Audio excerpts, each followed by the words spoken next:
Perkenalkan, nama saya S. Purnawan, saya dari kelas manajemen pagi C, NIM 18 10 41 67 37. Dosen pengampu Hade Mursalin, SEMM.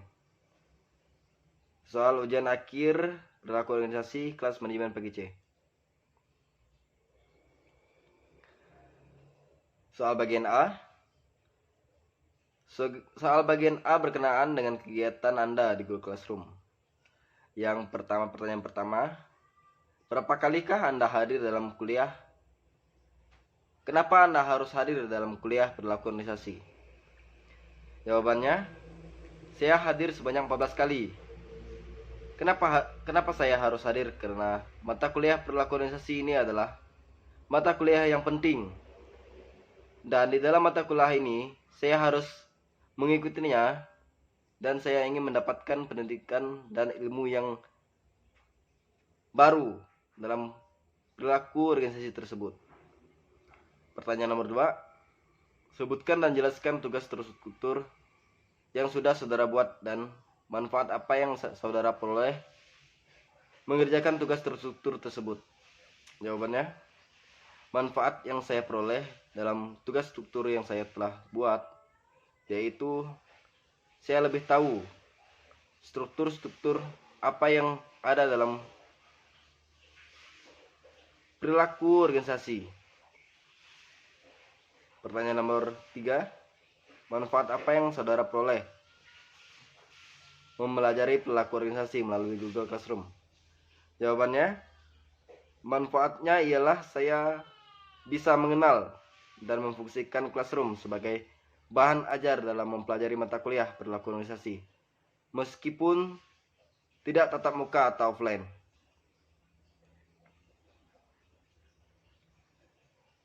Kita lanjut soal yang bagian B. Soal bagian B ini berkenaan dengan teori perilaku organisasi.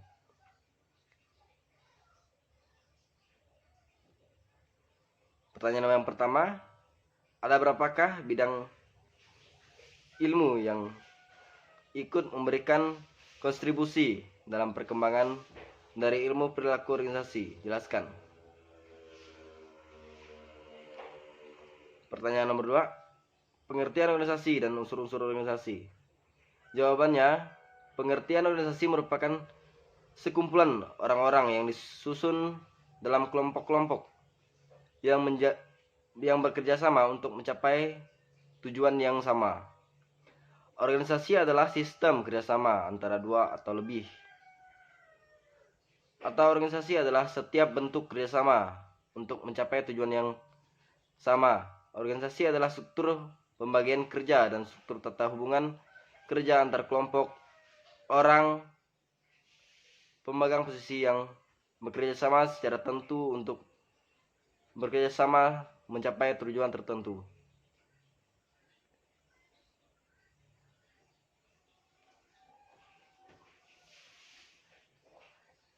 Yang pertama, personil atau men. Unsur ini merupakan unsur terpenting yang dimiliki dalam suatu organisasi, di mana dalam suatu organisasi terdapat personil-personil yang mempunyai tingkatan atau jabatan dan fungsi kerjanya masing-masing yang disesuaikan dengan jenis suatu organisasi tersebut. Yang kedua, kerjasama atau teamwork. Unsur ini merupakan unsur penting dalam suatu organisasi, di mana dengan adanya kerjasama, maka suatu tujuan organisasi bisa tercapai. Yang ketiga, tujuan organisasi. Unsur ini merupakan tolak ukur atau cara pandang suatu organisasi dalam kerja untuk mencapai tujuan yang ingin dicapai. Yang keempat, peralatan atau equipment. Unsur ini lebih kepada peralatan-peralatan yang mendukung dalam suatu organisasi atau sebagai sarana. Yang kelima, lingkungan atau environment. Unsur ini lebih kepada aspek lingkungan seperti kondisi sosial, ekonomi, budaya, teknologi sebagai pendukung dalam mencapai tujuan dari suatu organisasi. Yang keenam, sumber daya alam atau SDA. Lanjut ke pertanyaan yang nomor 3. Yang ketiga, bagaimana hubungan organisasi dengan manusia? Jelaskan jawaban Anda dengan contoh. Jawabannya, manusia merupakan makhluk sosial yang membutuhkan seorang atau sekelompok orang untuk berinteraksi dengan sebuah organisasi untuk mencapai. Dalam sebuah organisasi dibutuhkan kerjasama antar para petinggi organisasi dan anggota organisasi untuk mencapai tujuan yang telah ditetapkan dengan baik. Jadi, hubungan antar manusia dengan organisasi ialah mereka saling ada ikatan karena sebuah organisasi terbentuk dari manusia tersebut. Contohnya, sekelompok komunitas anak motor Jupiter untuk membentuk sebuah organisasi yang dimana di dalam kelompoknya terbentuk sekelompok motor Jupiter semua.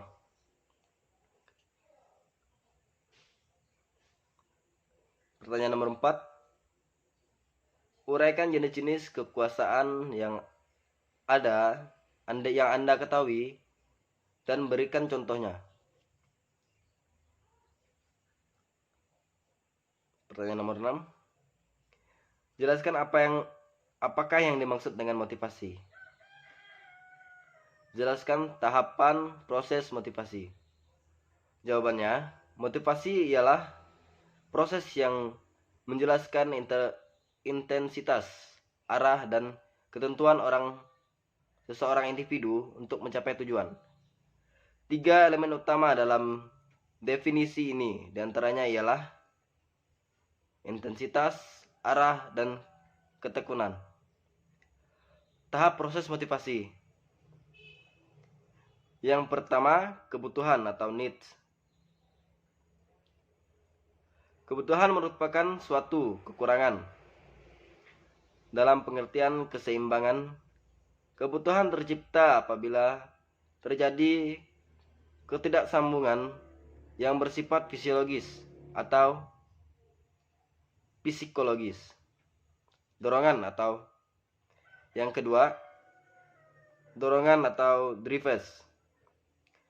Suatu dorongan dapat dirumuskan secara sederhana sebagai suatu kekurangan, serta dengan pengarahan, dorongan tersebut berorientasi pada tindakan untuk mencapai tujuan. Dan yang ketiga, tujuan atau goals. Suatu tujuan dari siklus motivasi adalah segala sesuatu yang akan meredakan suatu kebutuhan dan akan mengurangi dorongan. Jadi, pencapaian suatu tujuan cenderung akan memulihkan ketidakseimbangan menjadi keseimbangan yang bersifat fisiologis dan psikologis. Pertanyaan nomor 8. Jelaskan perbedaan antara mood dan emosi. Berikan contohnya dalam dunia kerja. Jawabannya, emosi dan mood merupakan dua hal yang berbeda. Emosi adalah reaksi yang ditunjukkan seseorang pada sesuatu, misalnya marah. Sementara mood alias suasana hati adalah perubahan emosi ketika seorang kehilangan fokus pada suatu hal. Contohnya dalam dunia kerja, emosi sebagai atasan memarahi karyawan yang tidak becus dalam bekerja dan tidak sengaja bisa mengeluarkan kata-kata kotor. Mood yaitu suasana hati yang dimana dalam mengerjakan sesuatu dalam kerja tersebut kehilangan fokus dan tidak konsen dan merasa lesu dan tidak fokus untuk mengerjakan tugasnya tersebut. Pertanyaan nomor 9. Apa yang dimaksud dengan kepribadian? Sebutkan dan jelaskan tipe-tipe kepribadian manusia. Jawabannya, tipe-tipe kepribadian manusia ada 4, yaitu yang pertama, sanguinis, orang dengan tipe kepribadian sanguinis cenderung hidup optimis, ringan, dan riang. Tipe ini juga menyukai petualangan dan memiliki toleransi tinggi akan risiko. Yang kedua, flegmatis. Seorang dengan kepribadian flegmatis biasanya adalah orang-orang yang cinta damai. Tipe ini biasanya mencari keharmonisan antara pribadi dan hubungan dekat, membuat orang-orang flegmatis menjadi pasangan yang setia dan orang tua yang penuh kasih. Yang ketiga, koleris. Seorang dengan kepribadian koleris biasanya orang yang sangat berorientasi pada tujuan. Orang yang koleris terkenal sangat cerdas, analitis, dan logis. Sangat praktis dan langsung. Tetapi tipe ini tidak harus menjadi teman baik atau orang yang ramah. Dan yang keempat, melankolis. Orang-orang dengan kepribadian melankolis menyukai tradisi. Misalnya, wanita memasak untuk lelaki, lelaki membukakan pintu bagi wanita. Tipe melankolis rata-rata mencintai keluarga dan teman-temannya, tidak seperti orang-orang sanguinis. Sekian jawaban dari saya, terima kasih.